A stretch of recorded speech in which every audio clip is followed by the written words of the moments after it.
a lot of the success of using an offshore team is if you have a trusted professional to oversee them. Because what I've seen in a lot of cases, I've worked with overseas teams. Like there's a lot of talented folks overseas, but what happens is you have usually a non-technical person come in and go, I'm going to pay this overseas team to build my vision and do my V1, and they're just cranking out code, and it's never to the spec or the requirement or to the expectation of the person who's paying them. So a lot of times those offshore projects will fail just because there's not a person overseeing the work being done to comment on this is good, this is crap. And AI is very similar to that.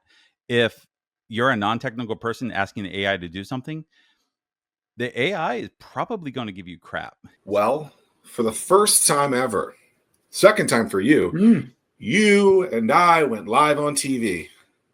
That's right. And, you know, they say camera adds a couple pounds. They made me look like a freaking giant. Well, looking at the replay, man, I look like I'm just a little tiny fella. I know I have large legs, okay, but it looked like I had tree trunks that were 4 times the size of yours. And you got some pretty strong legs because, you know, you running 40,000 days in a row. Speaking of which, Zach, tomorrow is the 11-year birthday. Whoop, whoop.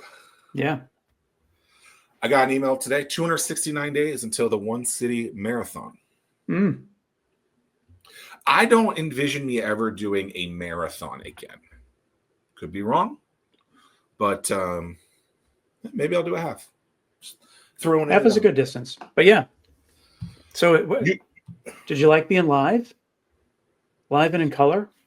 You know, it was interesting. Once I got going, I was fine. I definitely, I felt myself rocking on the, at one point I looked down and I could just see my leg going. I know. Yeah. It's just so funny. I mean, we do this. This is year 6, as we've discussed. We're in front of a camera a lot. It's different. It's different. This is our controlled environment. It's completely different when you're in someone else's home. You know, I'm sitting there. We were only in the studio for 4 minutes. The whole thing was 3 minutes. 3 minutes and 47 seconds. Yeah. My hand was slobbering, soaking wet. Went to shake the guy's hand. It just went down. He was like disgusted, but you know, whatever. Today's guest, Kevin Griffin. Have you ever been live on TV before? Not like a podcast or something like that. No. What do you think you'd be nervous? I don't think I have. I saw the clip. You guys did a great job. Thank you. It was. I think if we had a second segment, we would have been a lot better. You know, maybe they'll. I thought that everything went well. It was just it was funny. You just have a lot on your mind. Your mind is so it's just like trying to slow everything down. And then once we leave there, Megan, Zach's partner in crime, she's like, yep. Zach, you didn't smile at all. And then I got to thinking, I'm like, geez, I didn't even think about smiling either. But just because I had so many other things on my mind. I have RBF. I have a bad case of it. It's really bad. People don't get it. I'm not mad. I'm not angry. I'm literally I'm focused. And I was concentrating. Yeah. And like, I wasn't thinking to smile, you know? Thankfully I did see a little smirk though. I did make a smirk at one point. I was like, well, you had the sweet basketball. I did. I got that in there. You got the word Coco. I referred. We got a quick little coronavirus Coco in there. It's called the Coco, Kev. I told people the worst advice you could take in business is listening to your mother. She's going to give you bad advice. I thought I had like 2.5 good one-liners in there, including my missed shot at the very end. Yeah, it was good. I appreciate them taking interest in the World Cup. It's a big deal. It's something we all need to rally around. Yeah, thank you to 13 News Now. Hopefully other stations as well will be interested in having these two clowns. You're Kevin, you're no stranger to putting on events. It's a lot of work. It's a hustle. I was looking back at the calendar, and I think I've been developing developer events for almost 20 years, like coming up to that milestone. I feel like I Wow. met you at Mad Made Expo. Mad Expo, that's right. Yep. And that had to have been, well, I quit That was- TV news in 2010. Yep. It had to have been Titan days because that would have been 10 to 12. So it had to have been somewhere in there because you did that 2011, at 2012, I think. Yeah. Hampton Convention Center? Hampton Convention Center. I was surprised we got that venue. It turned out to be a great venue. Cheap. Was exactly what we needed at the time. I really missed that event, and it's a great story about why we didn't do a third version of it. I'm not sure if anyone wants to hear that, but it's great for over beers and stuff. No.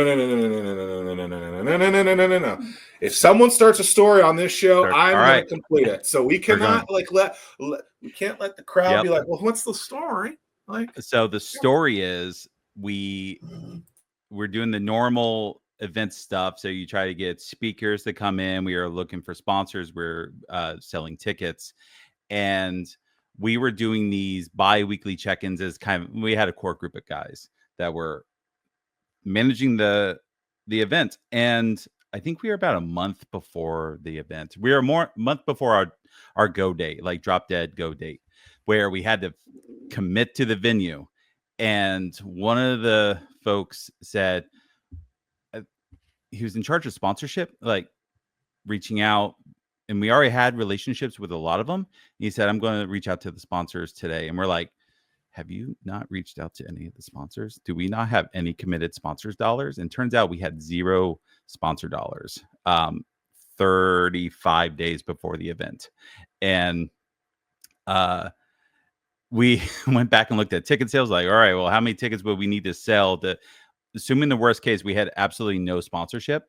And we made the decision that because we didn't have any sponsorship dollars, there was no way we were going to sell the number of tickets that we had to sell, that we actually decided to cancel the event.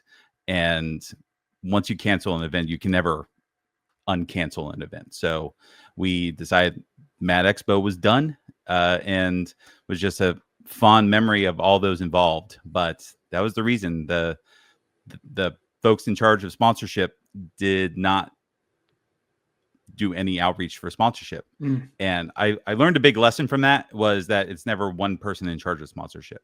It always needs to be a team effort for sponsorship. And whenever you look at budgets, you always talk about sponsorship. Like it's always the conversation piece, because it's very difficult to do an event without any sponsorship. Like you have to charge people outrageous dollars to get into the door. And I don't think people really realize how much sponsorship offsets an event. And we had to cancel because we didn't have any sponsorship. Yeah, well, venues are not cheap in many cases. I don't know what Hampton, the crazy thing about that, it's just like, I don't ever want anyone to lose money. Yeah. But it's like, some people are like, we're willing to keep this thing empty, lights off, and like just don't take advantage of us. We're just trying to make, build community, get something started. It's not like the city addresses, where there's a huge budget for things like that. I think a lot of times it's exactly what you said. It's community building, stuff like that.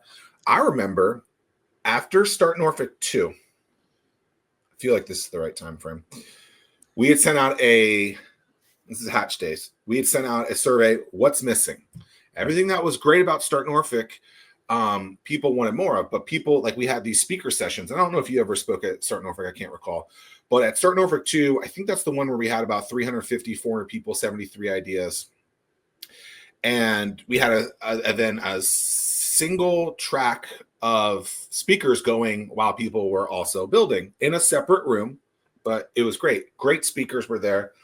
But a lot of people weren't able to go over there because they were over here. And people were like, well, what if we could just do the speaker thing? I was like, cool, let's do it. We'll do this event called Drop Anchor. We landed this. We landed this venue in Norfolk, which is where TC's Theater is. I can't think of what that's called right now. Roper? The Roper Theater. Yep. 600. It was 600 seats. We had sponsors though, Kevin. Yeah. So we did okay on the sponsor side, but then You couldn't did sell really good on tickets. getting speakers too. Yeah. Oh, these speakers, like I remember looking back at this, maybe since we've done the show, really good speakers that have now even gone on to like do some really crazy things. So I'm like, damn, I can't remember what we charged per ticket. I want to say $300, but we made some. I don't know. I feel like sometimes you can get customer discovery and it doesn't really tell you the answer. Yeah. And I feel like in this case, we maybe it told us the answer, but we didn't go deep enough. Whereas like, okay, like a 2-day event, maybe the money was too expensive. People have to work. There's too many assumptions on our part, but canceled it. I remember when I canceled that, like that was real tough. Yeah, Because you're not a guy that stresses about much, and that seemed to be a stressful, dark place for you. I must hide it really well. That is great. No, I mean, look, it sucks. Like I feel like you have this trajectory where like everything's going great, and you're feeding off of those things, and you're trying to play off of that. And then when it doesn't, you're like, damn. The good thing is though, is because no one really knew about the event. Once I canceled it, no one knew that it was canceled because no one cared. Like, but I just think you have. I mean, that was what 2013, 12 years from now, or 12 years ago. You just have high hopes for the people and the community and the region. Like you want to show them like you can do something big. And sometimes when people don't jump on board, I think that can be, it's like you have to look inside and say, okay, like what am I doing wrong to show this thing that I know you want because you've told me? What am I like? What is the facade? Why is the facade wrong? What could I do to kind of open the door and say, come at me? There's definitely a running theme in every event I've run since. So primarily we've had, let me point. So Revolution Conf, it was our big 400 person event we ran here in Virginia Beach. Hampton Roads Dev Fest is our smaller, it's our hyper locals event. That one was about 200 people. But like every time we sit down to do one of these events, I ask myself the question, like, do I trust this area to show up? And I say that, and I go through the event and they show up. Like I feel like sometimes I'm going to run an event, I'm going to put all this money and effort into something and no one's going to show up for it. But they've done a good job in the past of showing up. This Dev Fest we did this past year, we broke our records in just the number of people that showed up to it. So they'll show up.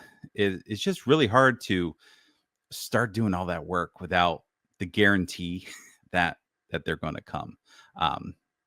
So yeah, it's the biggest reason I haven't done another Revolution Conf is I want to hit numbers like 400 or 500 people, and that it just takes a lot of trust for folks to show up for that.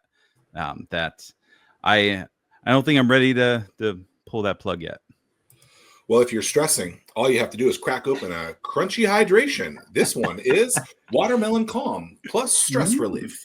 Sponsored? Shout out to Meg. No, but they should be now, right? Well, I mean, they gave me this, so technically, I had to give them some product placement, I guess. You know. Yeah, I'm gonna drink out of my Portsmouth Yeti. You know, Tim has never had a Yeti cup before until about a month ago. Dude, I'm too cheap. Like that. Too cheap. How did you guys meet? It was at your event. It was okay, cool. Yeah. Okay, so we talked about events. That's a badass poster, by the way. I think the Dev Fest one, whoever designed that, super rad. We have something very much in common outside of business, outside of events, and maybe you're still love. It's not that I don't love these things anymore, but I just haven't really done it in a while. Roller coasters. I think I've been on about 100. Throw the names up on the bottom of the screen. I think that's a roller coaster. Emoji, oh yeah, I put the emoji in my name. And it wasn't just for this. I've always had the emoji in my StreamYard link. Really? Yeah. And here I am. I can't figure out how to do it. There we go. There we go. There we go. There we go. That's cool. I need to figure out how to do that. Okay, so you just hit your 100th roller coaster. I think I'm somewhere between 150, 160. Yeah. There used to be a website where you could track all of them. I tried finding it the other day, but I couldn't remember it. Is there something like that does that now? A lot of folks use an app called LogRide to track their rides. I know a lot of people just use spreadsheets. Yeah. That's kind of what I do. Is I just it would be hard for me to figure that out. Because there's different level of tracking. Like some people don't just track their unique rides or unique credits. They track the number of times they've been on certain rides. Like I can't tell you how many times I've been on any given ride. Like that is a level of analysis that I can't do, but I can tell you unique rides I've been on. Apollo's Chariot's your go-to. I know I've seen some writing about that. Love that ride. Yeah. Great ride. Is that your all-time favorite? It's my all-time favorite, not because it's not the best or anything, but it's like it's like my lazy boy. I could it's go super get on smooth, Apollo's and I Chariot. love the negative G's. Yeah. Just I would just sit there and take a nap. Just let me enjoy up and down, around and around. There are similar rides in other parks that are probably better rides, like objectively better rides. But Nitro opened the same year as that at Six Flags. Nitro at Six Flags Great Adventure, same company, B&M. We're nerding out here, Tim. As the ones who built Apollo's, they also did Alpengeist. Yep, a couple others. But like I rode Orion recently at Kings Island, similar model as Apollo's Chariot. Probably a better ride, but Mako down in SeaWorld, Florida, same type of ride, but Apollo's Chariot is I just love it. So it's always going to be my number one until they tear it down, and it's still going to be number one. I think it's a little too short. It could be longer. Yeah, I agree. What is the longest duration ride of a roller coaster? Well, Beast, right? Year 100. Yeah. Beast is the longest wooden coaster, I think, in the world. Well, longest running or the longest in duration of the ride? Oh, well, which one do you want? I was looking for the duration of the ride. I just figured they all had to be. There's one in Europe that's like a mine train. Yeah. That it's got a couple lift hills. I'd say the most rides are probably 2 minutes, and the majority of that is lift hill. But I think this one's like 3-4 minutes. Beast, I think, is longest wooden coaster. I think so. What was your experience? What did you think of that? I loved Beast. So I chose it as my 100th simply because it's a classic. I wanted to make sure I had a classic coaster as my 100th, and because there's a lot of throwaway coasters that just exist because they needed to fill a spot. And I didn't want one of those to be my 100th. So I planned the entire day around riding Beast for number 100. So I'm a member of ACE, the American Coaster Enthusiasts. They have several landmark coasters throughout I would say the US, but around the world. So there's a couple in Europe as well. But Beast is one of them that it's a designated classic coaster. And like you could say Beast, and anyone who knows coasters at all knows Beast. I love the ride. I wish I could have done it at night because apparently night rides on Beast are an out-of-body experience. I didn't have the time for that, but we did, late afternoon ride. It was raining. It was running really fast, and there's two halves of it. The first half was amazing. The first half threw me a little bit. I don't think I was ready for the second half of Beast. So a little bit of Tylenol could fix that issue, though. Yeah, so it's 2 lift hills. It goes up, and then the first part, Tim, it goes basically through the forest at basically ground level, but a lot of twists and turns. And so where a lot of roller coasters now will do this side of it, a lot of it is really the turns, but not really turning. And then it speeds up allegedly faster at night. And then you get to the second lift hill, and then it goes down this double helix, which when my mom's been on this in like 2000, so 25 years ago, it bruised her. It was that rough. So it's pretty brutal. It would not be my favorite. I think Raven is my first favorite at Holiday World. Steel would be Millennium Force. I love the Millennium Force. Yep. So good. Tim, what about you? That's the top 3 for me. The Millennium Force, that's your point? Yeah. Yep. You been on it? Yeah. Hell yeah. There we go. Is that it? Is that your favorite? No, that was good.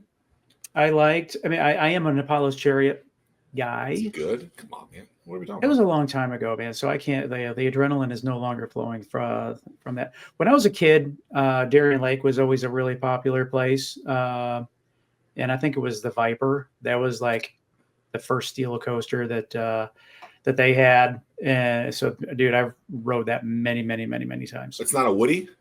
No. Okay. They got a Woody there. Yeah. I can't. Have you guys been to Darien Lake? Yeah, I have. They have. Okay, so my home park growing up was Six Flags America. It's closing this year. They had a Superman the Ride, which was basically up, down, around, the little helix, up, down, boom, boom, another helix, I think, and then a crazy bunny hop, triple. Yep. And Darien Lake had a mirror image of that. So majority of the time I was going this way, but then we went to Darien Lake, it went that way. This is what we did growing up. My brother and sister hated it. Our vacations would be going to amusement parks. I was told this when I got married, when my brother gave a speech and was like, I had to go to all these stupid places instead of going to the beach every year or something like that. And now I don't ride them at all. See, so is that like your hobby? We were too poor and never went to theme parks. I only went to Busch Gardens. And like when I was a teenager, I got to go to King's Dominion for the first time.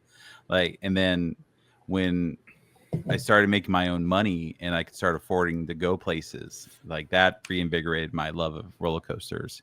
So now I'm trying to get a new park, like 1 or 2 new parks a year. That's kind of my goal. Busch Gardens is underrated. It is. Yeah. What's the furthest distance you have traveled to attend a park? I plan a lot around conferences. So Smart. If I go do conference speaking, actually that's why I went to Kings Island. I was in Columbus for a conference and I scheduled an extra day, drove out to Kings Island, and I took my son with me. And we did everything there. Last year I was in Kansas City, so I planned a day before. I went to Worlds of Fun, rode everything there. That was great because I took an Uber to Worlds of Fun, which I've never done before. Rode all 5, 6 coasters they have, and then it started thunderstorming. I'm like, all right, I'm good. Got an Uber, came back to the hotel. So got everything knocked out in like 3 hours. Is that Mamba there? What's their I'm trying to remember what their steel is. I don't remember. Because them and Dorney Park and then Valley Fair, I feel like all have like the same similar stuff. The fact that I don't watch any roller coaster things and I still have that in my brain is ridiculous to me. This is all muscle memory. And this is what I did from like 16, 17, 18, 19, 20. I did what are those like boards that you do that you like construction boards like you do like projects for in school? Like mine were always roller coaster vision related. board or something? Like the trifold. No, not a vision. Yeah, the trifold thing, not a vision board. People thought I was going to design roller coasters. That was like the thing. Oh god, it's crazy. Roller Coaster Tycoon. Loved that game. Yeah, I was there. Dude. All right, I could talk about roller coasters. Yeah, now. I have a question. Let's and so I'm going to borderline make myself look foolish. But dude, all of a sudden, like out of nowhere, like within the last month or two, the phrase that I hear all over the place is vibe coding. Mm-hmm. What is the deal with vibe coding, and why all of a sudden is that such a hot phrase? Okay, so I do a lot of vibe coding myself. So vibe coding is essentially you're sitting down with an editor and you're giving instructions to AI to build a project for you. So strictly vibe coding is you're never actually doing the work yourself. You're instructing the AI to do the work on your behalf. So I like to create an iOS app and it should be called blah. And, here's some requirements for what the app should do. And the AI will go off and build it. And then it will come back and go, did I do a good job? And go, no, you didn't, because it never does. And you give it follow-up instructions. Oh, I like you to make the color blue instead of green. And I like you to do this and that. And it's a vibe because you're just like spitballing ideas and requirements to the AI, and the AI is going off and doing the work. That's I do a fair bit of that now. It's a really good way to, I guess, I call myself a trained professional. I'm a trained professional to go do a lot of work very quickly that probably would take me hours if I was doing it all by hand. But having the AI do a lot of it for me up front makes my life easier. Uh, so I'm not sure if that directly answers your question, No, but that's that's perfect. essentially what vibe coding is letting the AI do the work for you and you not touching the code at all. It is quite it's quite the buzzword. I hear it everywhere. So I think a lot of people are threatened by the robots. Yeah. But you, as a full-time developer, you're like, let's jump on this ride. Sounds like it's a tool. Like, so everything I do is building a bigger toolbox and filling it with tools that I can use to solve problems. And vibe coding AI is a tool. And I think some people look at it as this is the tool that's going to replace me. And that's not wrong, depending on what level of professional you are. But I think the people who are really going to win are the professionals that take the tool and just add it as part of their workflow.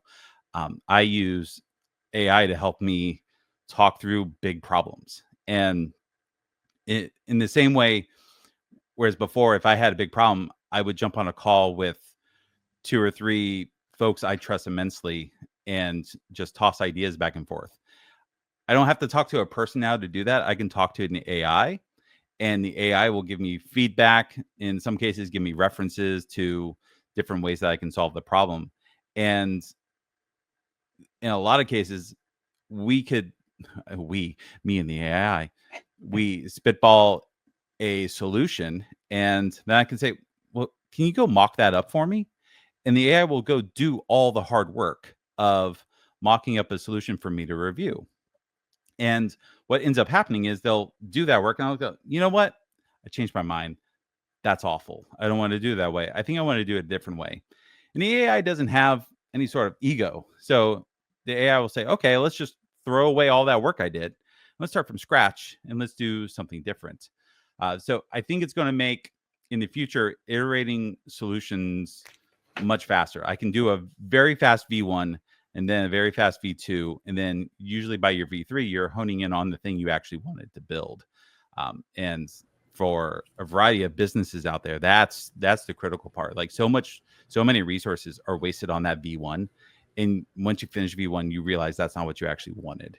What you wanted was V2 or V3. So being able to get that V1 done soon is it makes amazing. me think like back in the day, for all the kids that are listening, there used to be cameras and you would have 24 exposures. Yeah. And you had to be really, really selective on what you wanted to take a picture of, because once the film was gone, the film was gone. Switching over to digital, as we know, you can take as many pictures as you want. And now with vibe coding, you can, it's kind of the same deal, but with code as opposed to film. I never thought about that, but that's a great analogy. So over the years, you've heard, well, first of all, do you have a name for your robots? No. I have a name for mine. The way you were talking to it, like you probably should. I don't think I can say it on the air. Oh, wasn't there a movie about that, like Her or A Machina or something like that? Like, all right. Well, thanks for being on the show today, Kevin. We appreciate it. No. You know how so many people would outsource overseas, tech stuff? I never thought of this until just now. It almost makes me think that if they had gone through a process like what you just said, first iteration, second iteration, third iteration, and had done that first and then shoved it overseas, maybe they actually would have gotten their money's worth. Yep. Because you hear so many horror stories. I don't know if people still do this. I guess they do, right? Outsourced to the Philippines and other nations from that perspective. But if they go through that process, you could probably fix a lot of that challenges. A lot of the success of using an offshore team is if you have a trusted professional to oversee them. Because what I've seen in a lot of cases, I've worked with overseas teams. Like there's a lot of talented folks overseas, but what happens is you have usually a non-technical person come in and go, I'm going to pay this overseas team to build my vision and do my V1, and they're just cranking out code, and it's never to the spec or the requirement or to the expectation of the person who's paying them. So a lot of times those offshore projects will fail just because there's not a person overseeing the work being done to comment on this is good, this is crap. And AI is very similar to that. If you're a non-technical person asking the AI to do something, the AI is probably going to give you crap and you're not going to realize it. But having a technical person overseeing that process and understanding that, oh, this is an issue, that's an issue, that's not what the business owner wants or whatnot. If you don't have that person, you're just going to keep getting crap. You need that person with technical chops to oversee everything. How have you seen the technical landscape evolve over the course of the last 15, 20 years here locally within Hampton Roads? Here locally, it's gotten better. It's gotten bigger. We actually have a lot of tech in the area that is very quiet. Yeah. I think 10, 15 years ago, if you asked me, what's the technical landscape of Hampton Roads? It was, well, military contract or healthcare contract. And, since then, there's a lot more private businesses. You all did a thing with Yellow Dog not too long ago. Like Yellow Dog was one of those companies that I had never heard of until we were doing DevFest. And they just kind of came out of the shadows. We're like, oh yeah, we're a software company in Hampton Roads. It's like, oh my gosh. It's like all these companies exist. They're just very quiet, very to themselves. And it's kind of relieving because when I was starting events here and I've run user groups in the area for developers for years and years and years. It's always been military. It's always been healthcare, and it's never been private business. Interesting. Yellow Dog. I used to golf with Jay Livingood a lot. Like 2 times a week when I golfed. Mm-hmm. I don't think I've ever hit par. Hell, I don't think I've ever gotten 3 over par. I mean, on one hole, not anything crazy. But I always said high score wins, right? Exactly. Yeah.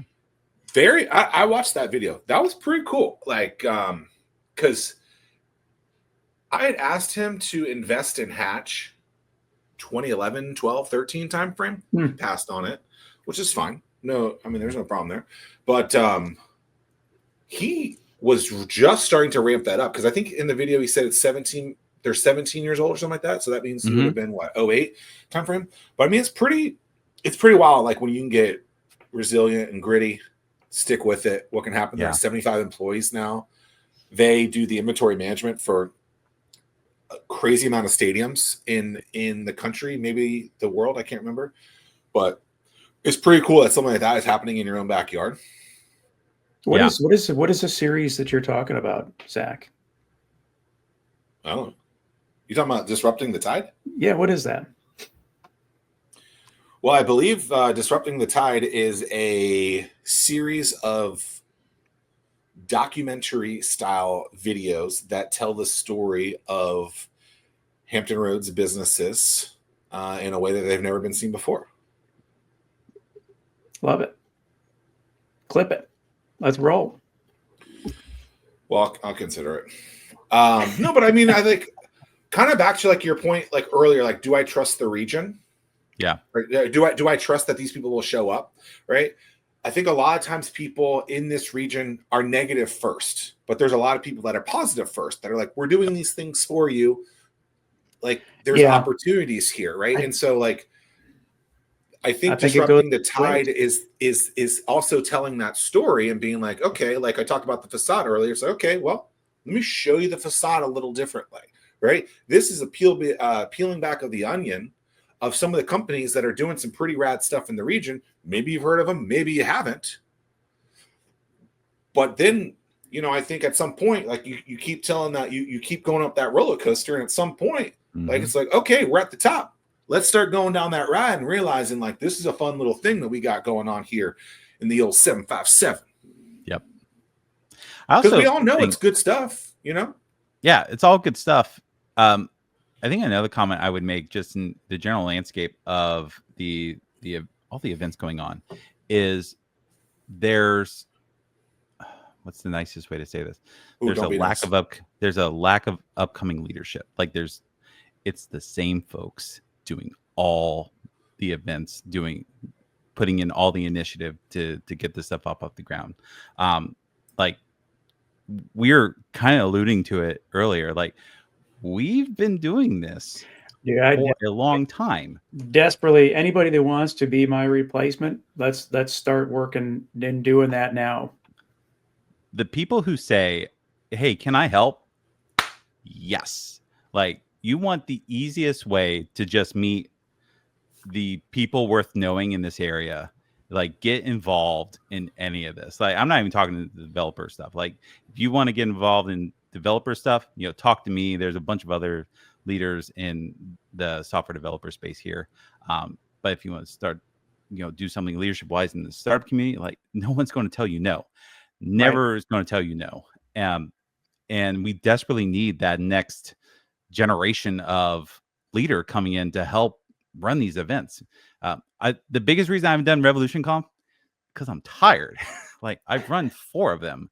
I've run 4 or 5 Dev Fests. Like I need a break. Like my kids are teenagers. I can't do all this work. I really need someone else to show a little bit of initiative. Like the seeds are already planted. We just need someone to come help water them.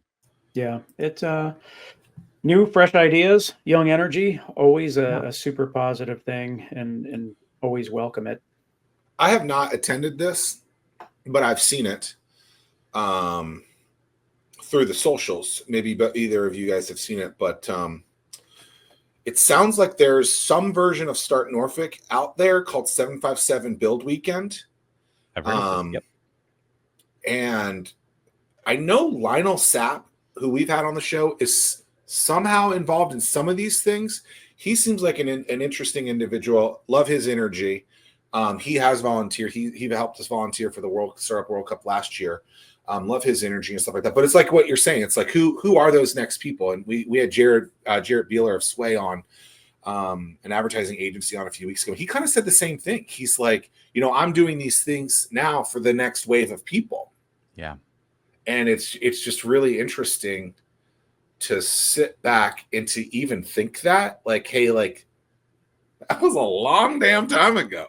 Yep. Like I saw something the other day. I was like, damn, I haven't talked to that person since 2017. Yeah. That's almost a decade ago. And I talked to this person a lot back then. Yeah. So it's just crazy. Yeah, I mean, it is wild. I don't feel like I have aged at all. And when I look back at those pictures from back in the day, I'm like, who are these kids? Yeah. I didn't, just for the audience to know, Apple has this. I got an iPhone, and like every day they have like a new featured picture of the day, which is like your old stuff. And usually when I have a picture with Tim, and there's not a lot of them, right? We probably see each other 4 times a year, if that. I will send it to him. And this was at, I believe, your celebration of Launchpad. Okay. And that was 2015, 2016, because I'm pretty sure you're wearing the star suit. Yeah, that was the debut. 0 grays in that hair, Tim. Just want to let you know. So 10 years ago, no grays. I'm skipping gray. I'm going straight to white. Look at this beard. Like this is ridiculous. And I'm not going to dye it. I'm not going to be one of those people. I refuse. Yeah, I say that now. But maybe when it all. I think that the ship has sailed. If I change it now, man, everyone would know. I don't think you can make a gradual. Everyone can know when it happens. I look at these people. I'm like, seriously, like I haven't lived to that, so I have to be empathetic of that. But it's like we can tell that's not your natural color. Like it ain't working. Yeah. Like don't just get the Just for Men and just put it in. It ain't working. This episode's gone way off the rockers. and I'm all for it. Well, I knew that it was going to go down this way because all of us have been at this for a really long time. Yeah. Well, I mean, if I go back and I look at my career, I guess kind of bring it back into, I guess, what I think the original topic was supposed to be, like the best career move I made back. So I got out of college in 2006. Best career move I ever made was going to a group in 2007, saying hi to someone, and then like coming back. Like, people don't understand how much of a leg up you get if you just show up. Yeah. Like, because just showing up to a group wasn't even here in Hampton Roads. It was up in Richmond. Like, there was nothing here. And I was going to Richmond to participate in groups up there before I started doing groups down here. And like, just showing up more than once or twice, like, people will start to remember you. And that was the springboard for me being able to go into independent consulting and basically becoming a known quantity in the software developer, group here in Virginia and most of the Mid-Atlantic. It's just show up. Like, it's the easiest thing to do, and you'll never have to worry about a job if you just show up. I call that raising your damn hand. You never know what can happen. Never. I got good news, guys. I found the picture. Oh boy. Here we go. Oh yeah. There it is. Actually, now that I think about it, I don't. No, you weren't wearing. That might not. That might be the second party. I don't know. Anyways, I haven't worn that shirt in a while. I haven't worn a white undershirt in a long time either. Look at that. Look at Tim. Look at you. Look. That is. It's embarrassing to say, Zach. That is the same shirt pant combo that I wore on our news segment. I'm glad it still fits. You still got it. For everyone to know, that is not the same thing I wore the other day, but it's okay. It's quite all right. Yeah, but yeah, just show up. I mean, it's such a silly little thing to say. It's such a silly little thing to even think that you have to say it. But at the end of the day, most people don't show up, and then they wonder why. And it's just, I mean, Nike has the greatest slogan of all time. Just do it. Just do it. Yep. What's the worst thing that could happen? Well, if you don't do anything, nothing. Yeah. So everything's going to be better. And everyone has an excuse for why they don't show up. Like, my favorite is, well, I got kids, man. I'm like, I got 3 sons. Like, I still show up. Like, the groups I run are an hour, maybe 2-hour commitment a month. It's not like I'm dedicating a substantial part of my life to community stuff that I do. It's just a couple hours, and it's all stuff we pre-scheduled. So it's not like, oh my gosh, I have this thing tonight. It's just put it on your calendar.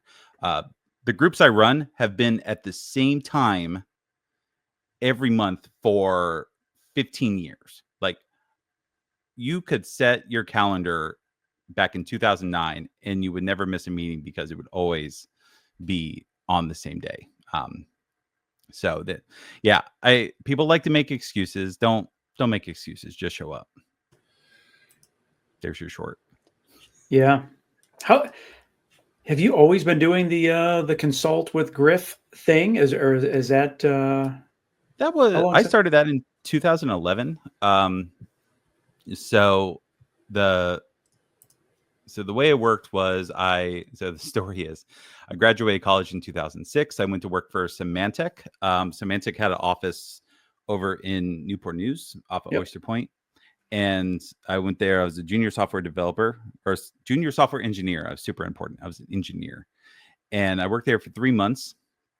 And then one day I walked into the office. They were doing an all hands meeting, and which wasn't out of the ordinary. They did them every couple of weeks. And all hands meeting, they said, hey, we're shutting down the building. Symantec's going out of business here in Newport News. And most of you are going to just get severance, and you're done today. So I lost my job 3 months into my first career job, and so I learned then. I'm like, all right, I'm not going to rely on a business to take care of myself. So any career decisions I make, it's all going to be me focused. I went to work for another company after that called Antec Systems in Chesapeake. Great company, loving to death. I worked there for a couple years, and when I got there, I started looking for community outside of my job, and we were doing a lot of Microsoft.NET work, and there was nothing here for that, but there were groups up in Richmond, and I would go once a month up to Richmond to hang out with those groups and just learn as much as I could. But then also just meeting people, like networking became insanely important to me. And I met a lot of great folks who I'm still friends with today. Uh, that led to me helping run some events up in Richmond. So Richmond used to have this thing called the Richmond Code Camp, and it was twice a year, and it was a free event on a Saturday where people could come out and just learn whatever was being taught. And they were getting a couple hundred people to that event, and I just met more and more people. And because I was just showing up, and even that, I was showing up after driving an hour and a half, 2 hours to get to Richmond. The folks there asked me if I wanted to get involved in running events. So I started helping run the Richmond Code Camp. I had started the Hampton Roads.net group down here in the area because I didn't want to drive to Richmond every month anymore.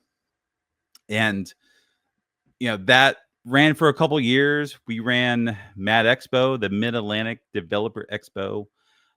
That led into several years later doing Revolution Conf.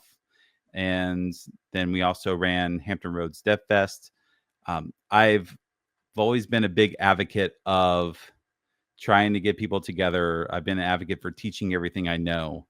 And that has just kind of guided my career journey, my career success since getting laid off by Symantec.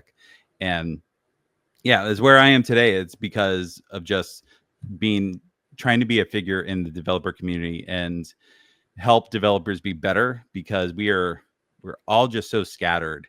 And every time I have had a low in my career, there's always been someone saying, hey, I need some help, or I have a gig for you, or I have a customer who needs some extra hands. Could you come help? And that's led to a ton of success as an independent consultant. Which I kind of totally skipped over. In 2011, so I was working for Antec, and I got an opportunity to do some big contract work. So I ended up leaving Antec to go do that contract work. I thought that was going to be short-lived after about 6-9 months. And I have been doing that since, just working with individual businesses around the world. And I think I've kind of put it into the bio. I've worked with military. I've worked with small mom and pop businesses. I've worked with Fortune 50 companies, and everything in between. Like everyone has a need.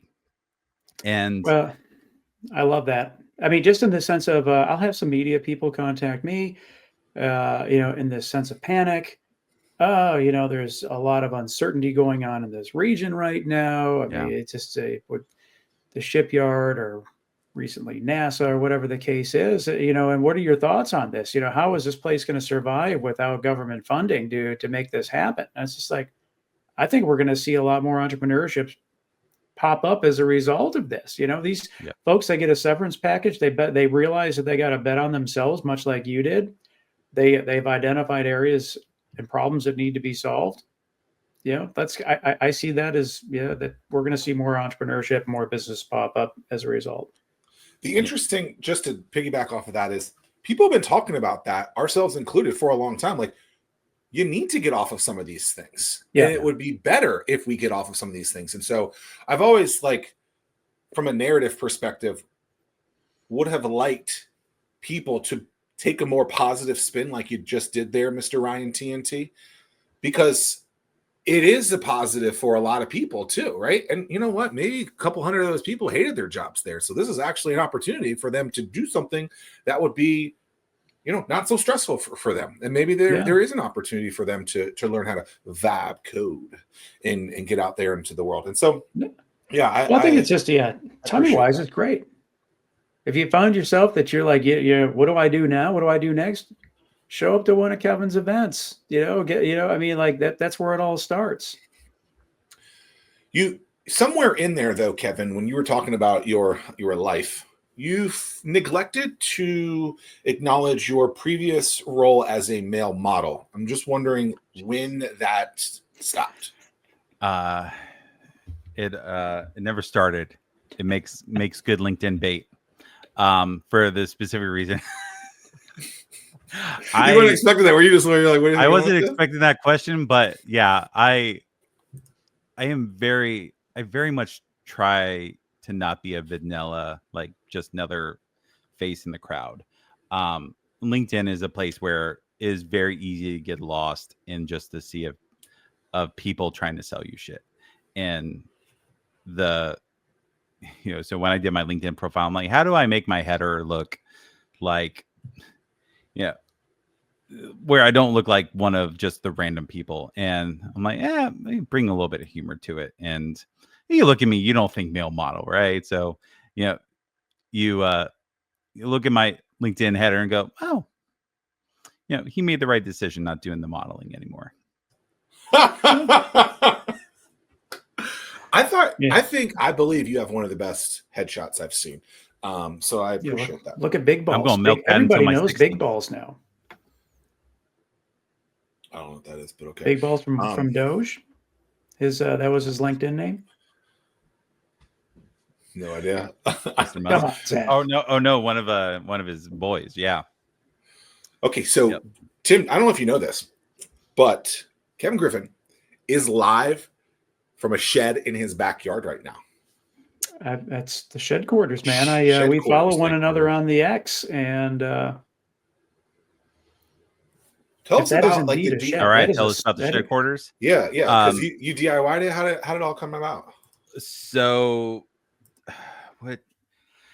I've been working from home since 2011, right? I quit my job. I had nowhere to go. I didn't have to go to an office anymore. So I was working from home, and we had a room over our garage that I was using, and it was my home office.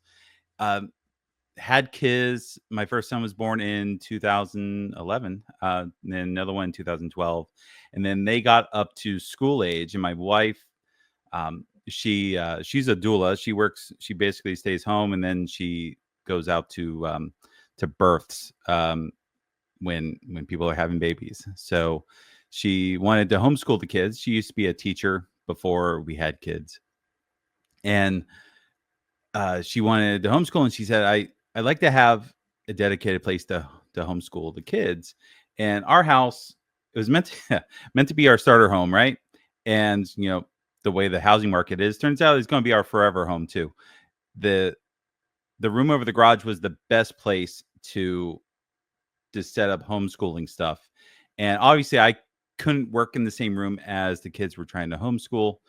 So I just made an off the cuff comment. I'm like, why don't I just build an office in the backyard? And my wife said, that's a great idea. You should totally do that.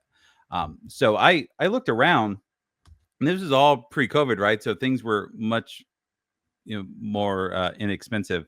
I ended up getting a prefabbed shed from a place called State Line Builders out in Suffolk, and they built it, they delivered, they dropped it right in place, and I came in and I refinished the entire thing. So I put in insulation, I did all the drywall.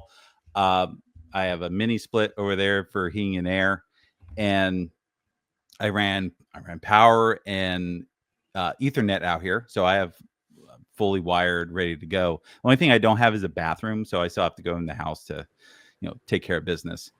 And this has been my office for 8 years. And the best part about it, and I always say, if you work from home, you should have a dedicated space for work. It really shouldn't be your bedroom. It shouldn't be your living room. I like having the dedicated space to work because I come out to work. I go to work and I work. But then when I leave work, I leave work at work. When I go in the house, it's family time, it's hobby time, it's hanging out with my kids, doing stuff around the house.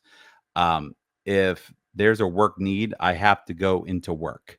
So I'm not the type of person that's just going to go off into the corner and try to slip some work in on the couch. Work is out in the Shedquarters, and I've been like that for years, and I love it. It's made my life so much easier, so much less stress.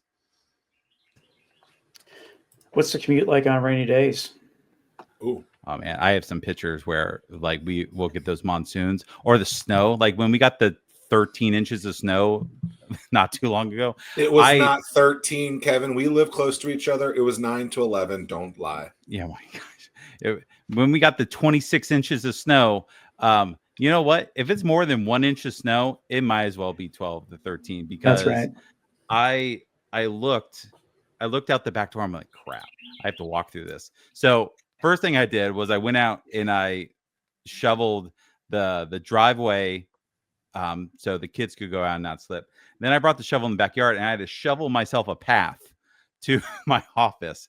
And I have a little porch on the front, and I shoveled off my porch, and that's how I got to work.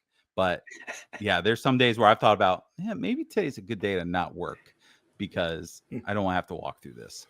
I have a nice rain jacket, umbrellas. Yeah, I bought a shovel for the first time this year.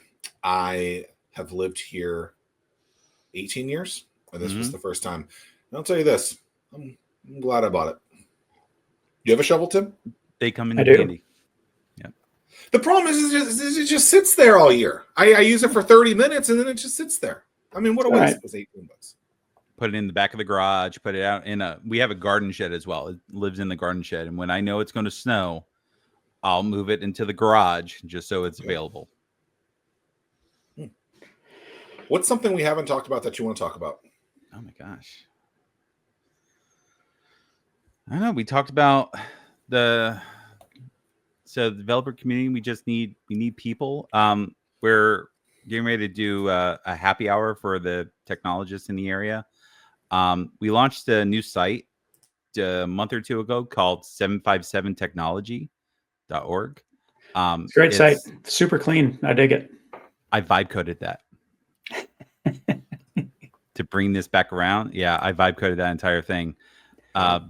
Because I didn't want to spend any time on it. I had a couple of free hours on a weekend, and I'd been working with another gentleman in the area, Ted Patterson, and we had talked about doing this, and I just sat down and vibe coded it based off of a Notion layout that we had. And yeah, the best part about it is it updates every day with information from meetup.com. So if we see a new event pop up on someone's calendar, it automatically gets put on the site. I'm trying to push that towards doing a weekly newsletter of the events going on for developers. Our whole emphasis is if you're a technologist coming into the area, or you've been here and you're just trying to find community, you can go to 757technology.org and just see what's available. And like, you don't have to come to my group but there's a dozen other groups that would love to have you. And I want to be a cheerleader for all the technologists in this area, because that's like, we have so much talent here, and there's no reason why Revolution Conf or DevFest shouldn't have 2,000-3,000 people showing up. Right. Like, we have the talent here. We just need the people to show up. And I think a lot of times people don't show up because they actually probably don't know we exist. So we just need to be loud, and we need everyone to be cheerleaders for everything that's going on. So I always try to tell folks that come to our meetings or come to our conferences, come to our happy hours, like, just bring a friend, bring a coworker, bring a random person off the street. I don't care. That's Is it. there Nothing any else? Worst roller coaster you've ever been on? Worst roller coaster? Oh man, that's Big Apple coaster, New York, Vegas. That one hurt. The Togo? The one that does the upside down? No, at the casino, right? At the casino at New York. That sucker. That is one. I just remember hurting so I just badly. how often? I mean, how often is that maintained or inspected? Yeah, I mean, I just can't imagine that there's a. Daily? I would assume in Vegas, it's probably, yeah. I think they have to be. I think part of like the health inspector. I don't know if health Mhm. is the right word. I think you have to do it Yeah. daily because Do they know what they they're rock. looking for? I don't know. I mean, it's just like for me, like my whole deal is, and I don't think that they necessarily put up roller coasters at back in the day when there was the carnivals. Like these people Oh at well, that's these a different. carnivals and fairs. I won't I do mean, a their carnival stuff is ride. getting, yeah, they're constructed, tore down, and constructed every day. These guys, they can't wait to just finish the job and go do it, whatever it is that they do. I just don't trust it. I mean, you've seen Final Destination 3. That was portrayed to be at a carnival. Like, bad news bears happen that day. I mean, we Yep. can't have these kind of things. No, accidents do happen, but roller coasters are the safest form of transportation. I did a report in high school. You are more likely to get injured by a shopping cart than you are on a roller coaster. Well, that's because people just don't put those shopping carts in No. the cart corral. That's Great right. Instagram channel to follow is the Cart Narcs, if you've never seen it. I've seen them. Yep. When I was a teenager, I worked at a Kmart, and I was the cart guy. I would always go get the Raking carts. iron. And I learned that, you know how you talk to someone who used to be in the restaurant business as a server, and they would say, "I always tip because I know what it's like to be a server." Those are the same people that are going to leave a shopping cart on the other side of the parking lot. Like, I always return my carts because I used to be the guy who had to walk across the parking lot on a 110-degree day to get the Just shopping be a cart. good person. That's what I'm Yeah. saying. hard That's why is you're it? a good human, It's not that Kevin. hard. Mhm. Dude, I'm with you there. When you have a great event, we're gonna we'll do a little variation of this, Zach. You have a great event. You have to bring a go-to heavy hors d'oeuvre snack. What's your go-to food item that you would want to bring to this? That's always generally a hit with your attendees. With our attendees, so we make the joke of anything that's not pizza or subs. Like that's, but because that is the easiest way to feed a lot of people, right? Is subs or pizza. If I was, trying to feed a lot of people and seem like I put some time and effort and money into it. We found taco bars work really well, like make your own tacos or nachos. Those work great. Um, However people feel about it, Chick-fil-A nugget trays are always a winner. Like those disappear overnight. Um, but usually the fallback is some sort of sandwich or some sort of pizza. HR Dev Fest, we did sandwiches. Revolution Conf, we had a pasta day that worked well. Yeah, feeding a lot of people on a budget is really hard. The challenge too, though, venue-wise, is a lot of venues make you use their caterers. Yeah, That's And why it they're can so be, expensive. Yep. but even like I remember we did one at ODU, and I think it was starting off at 3, 4, I can't recall. Pizza was the meal, and they were charging $17 a person for pizza, and it was like a slice and a cookie and a drink. I'm like, yo, Yep. You're robbing me. It was like 25 grand in food cost. That's only a lot reason of money. So Revolution Conf was at the Wyndham down off Yes. 57th Street at the oceanfront. So first, great hotel. Like I'm not going to say anything about them. They're a great venue. The biggest reason we chose them was because our food and beverage minimum was $12,000 per day. So you essentially get the space for free, but food and beverage minimum was $12,000. I'm like, I can do that. Like that is easy.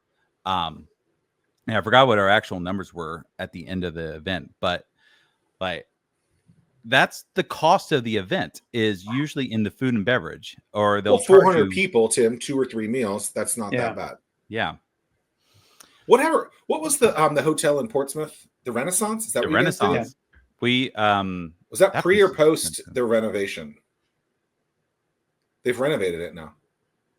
I haven't been there in years. We never did an event there. We looked at doing an event there. Oh, you looked at doing it. Okay. We looked at doing one. Their food and beverage was, I think, would have been 40,000. Like it was up there. We looked at doing it at the Virginia Beach Convention Center. I don't know how anyone does an event there. Like, because their food and beverage minimum was so high for, Rubber chicken. and that's only to give you one little room up on that second floor. If you wanted a ballroom or anything, they're like, oh, well, then that's an additional however many $1,000. And then they say, oh, did you want Wi-Fi or internet? It's like, Right. yeah, that'd be great. But like, all right, we can offer you 100 kbs for however many $1,000. I'm like, And would you like was some that a power strips? K? Did you? Yeah.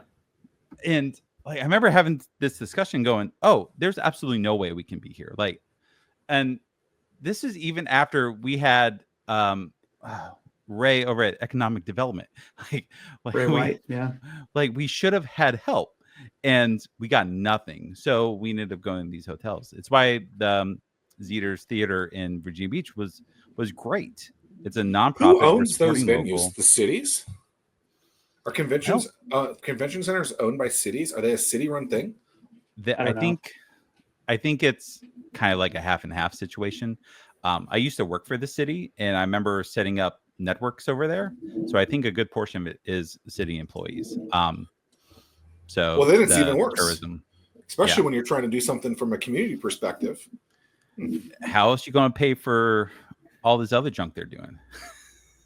Well, I will say for those that do sponsor events that we put on, I do take that to heart, and I will frequently support them. Yeah. In return. Well, Mr. Roller Coaster Man, congratulations. This was great. Appreciate your time, Kevin. Good to see you. There was so much more we could have talked about. Maybe we'll do another episode in a couple of years. Yeah, anytime. Can't wait to look at the what your male model status is at that point. You know? Hit the gym a little bit more. Yeah, we'll see if it comes back. Well, you know, they say you can make some money on OnlyFans. So, well, on that note, thank you all. Have a great day. Like, subscribe, download. Thank you for watching, listening. Have a great day. Cheerio.